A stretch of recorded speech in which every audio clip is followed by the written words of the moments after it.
ठीक है। देखिए, जिहाद कई तरीके के उसमें इस्तेमाल होता है। ऐसा मैंने पहले भी कहा है कि जिहाद का मकसद ये नहीं है कि सिर्फ खून का लेना के जिहाद का नाम है। अगर कोई चीज़ गलत हो रही है, उस चीज़ को गलत को रोकना, किसी को हक दिलवाना, किसी को इंसाफ दिलाना और किसी जुल्म के ख़िलाफ़ आवाज़ उठाना, ये भी जिहाद है। किसी को इंसाफ दिलाना, ये भी जिहाद है। तो यकीनन हमारे यहाँ देख रहे हैं कि मुसलमानों के साथ इस मुल्क के अंदर ज़्यादती हो रही है और लगातार जिस तरह से उनके हक़ों को छीना जा रहा है, उनकी आवाज़ को दबाया जा रहा है, ये चीज़ गलत है। हम चाहते हैं जो उम्मीद पोर्टल है, पहले तो हमने इसका पूरा विरोध किया कि ये कानून नहीं लाया जाए और जिस तरह से अब ये इन्होंने वफ़ के उस पर संपत्तियों को दर्ज करने के लिए पोर्टल भी बनाया था, लगातार उसमें दिक्कत आ रही है और समय अभी 20% भी मेरे ख्याल से तो प्रॉपर्टियाँ रजिस्टर्ड नहीं हुई हैं।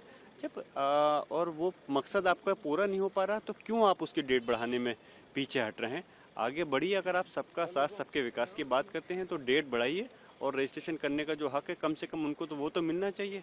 इस तरह से मैं तो सोच रहा हूँ कि लोगों की आवाज़ को दबाना, गला घोटने का काम हो रहा है, जो चीज़ गलत है और ये ज़्यादती हो रही है और ये नाकाबिले बर्दाश्त है।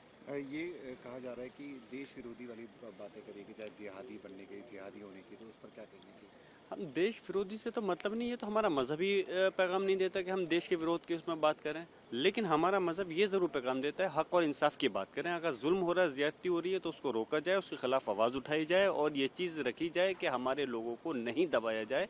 ये देश धार्मिक देश नहीं है, लोकतांत्रिक देश है। लेकिन अफसोस है कि आज उस चीज़ को पूरा नहीं हो पा रहा और अपनी मन मर्जी के मुताबिक राजनीतिक हित साधने के लिए इस टाइप की चीज़ों को लगातार बढ़ाया जा रहा है। गिरिराज सिंह ने तो ये भी कह दिया कि